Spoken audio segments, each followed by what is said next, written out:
Hey everybody, welcome to Curtis Reacts. The other day, I was totally minding my own business, and I scrolled across a short that was Ben Shapiro debating Alex O'Connor, and they were talking about the Bible and what it is, and I thought, ooh, I want to react to that.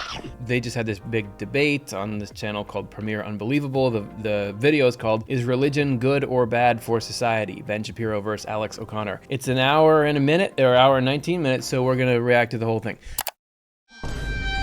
No, actually, I just want to take that little section that they made into that short and get a little more context here and react to it. The Bible. We got to talk about the Bible. What is that thing? What was it supposed to do? What does it do now? Is it real? I'm gonna headphone up. See you on the other side. The Bible is in an inherently problematic position. The Bible is in an inherently problematic position. So Ben Shapiro is defending the Bible to Alex O'Connor. Yeah, what is that position the Bible finds itself in, and who is the Bible? What is it trying to do? I'm interested to hear what he say about that. And in the sense that, on the one hand, it's trying to divulge important truths for all time. At the same time, it's talking to a people of a particular time.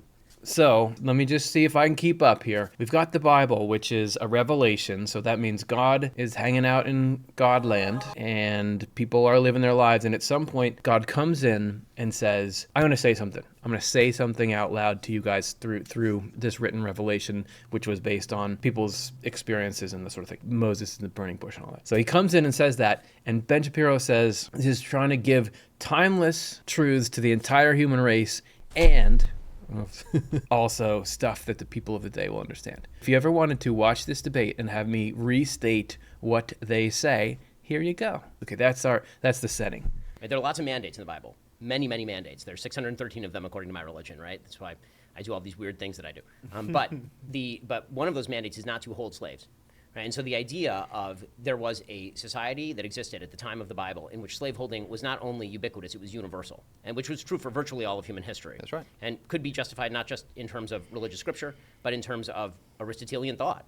Right? I mean, the great philosophers we like to cite sometimes in the secular tradition are big fans of slavery. And that's true virtually up until the 18th century. So we're talking about the issue of slavery. And if God is coming down and telling us how to live, and slavery, that's like one of the worst things you can do to someone. Nobody would want to have that happen to them. Why doesn't God squash that? Ben Shapiro is saying, look, everybody had this evil. Everybody was doing this evil, enslaving people. Because this debate is kind of framed, it's the religious people versus the secular people. If you have a child and that child has something terrible happen to them and is living in suffering, like let's say they're enslaved, that's going to be on the forefront of your mind. Everybody is on the forefront of God's mind. So this would be something that's burning in him, right? Why doesn't he squash that? So the idea would be, is this verse attempting to woo people away from a tradition of slavery or to humanize the slaves? Or is it attempting to reinforce that by making it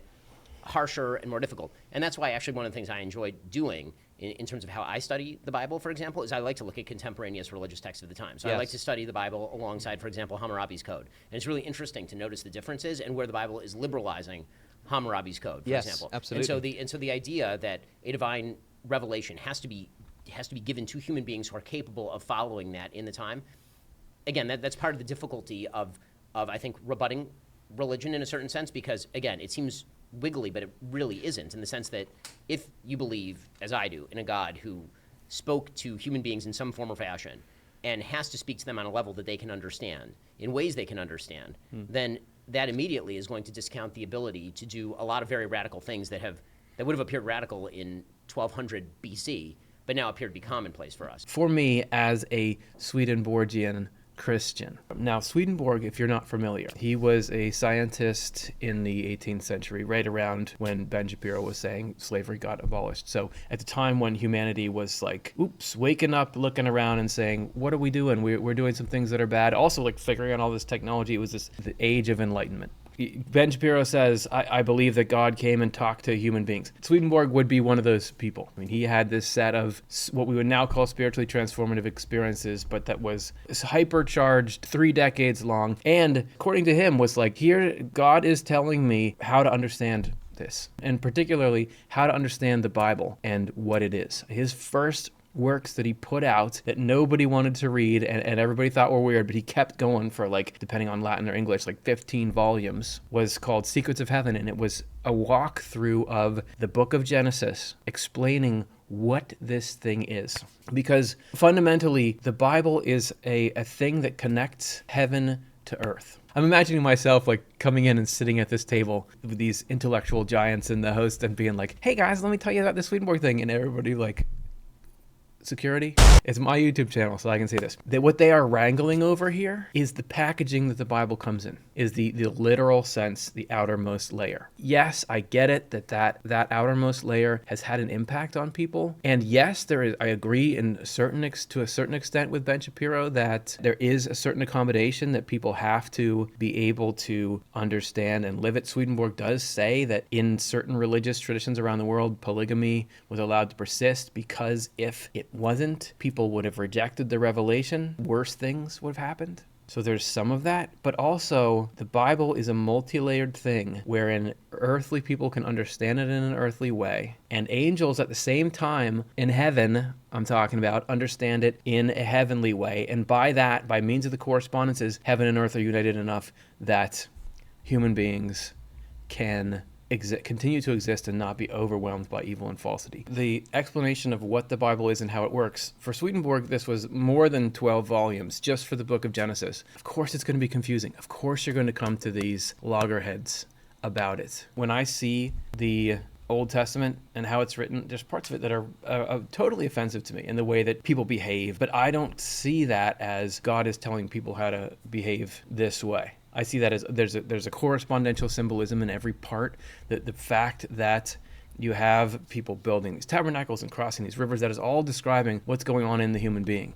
And the revelation was laid down, like, sure, to an extent for the people at the time, which did divert them from being worse, but so that they would not destroy the revelation. If it was going right against everything they were doing, maybe they would have just tossed it out. But the main impact of it is now. How many orders of magnitude more people are reading the Bible and being influenced by it now than were back in the time when it was written? And how different is the culture that it has spawned, as they were just saying, that was the first culture to abolish slavery, Christianity. So what's the overall impact of it? I can see why it's so difficult for Swedenborg to get this out, to get his message on the Bible out, because it just sounds like blah, blah, blah when you say it, and it doesn't sound pithy. It's complex, but why wouldn't the inner functionings of Revelation be complex? Is quantum mechanics complex? Is the giant CERN thing is that complex? Is biology complex?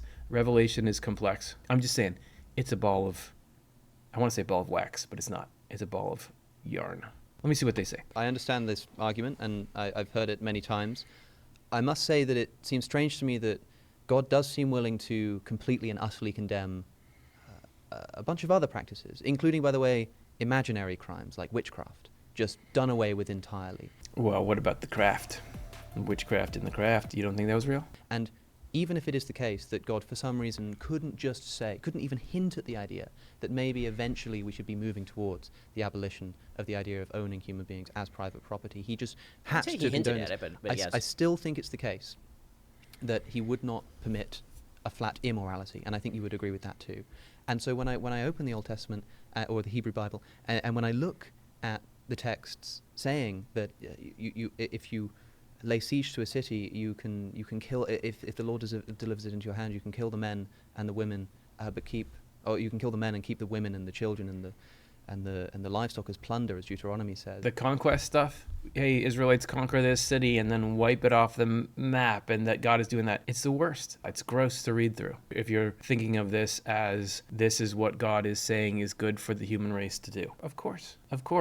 You've got these two things, which are the Bible is like so impactful. Still now. There's more people that are Christians than there's ever been before. And so much of what comes out of the Bible, I'm sure that if you think about religion, you might think, oh, it's a bunch of scandals and the Spanish Inquisition, and it's like, that's what it is. The vast majority of its impact has been just like regular people to whom they believe it's a beacon to live a life that is good. Throughout history, I would argue, you can take my word for it or not, but most of its impact is it's just been people trying to live good. I like what they're both saying. Alex O'Connor is saying basically, like, look, this does not align with how human beings should treat each other, does not seem to align with divine omnipotence. But Ben is saying, I don't know if God could just eradicate these behaviors in people. Evil inside people is complex, and it is like biology. It's just like, well, can't you just like get rid of some disease? Like, it takes a process. And especially, and I know that they argue about the existence of free will elsewhere in this. I haven't watched it yet, but I'm going to. Especially when human beings have this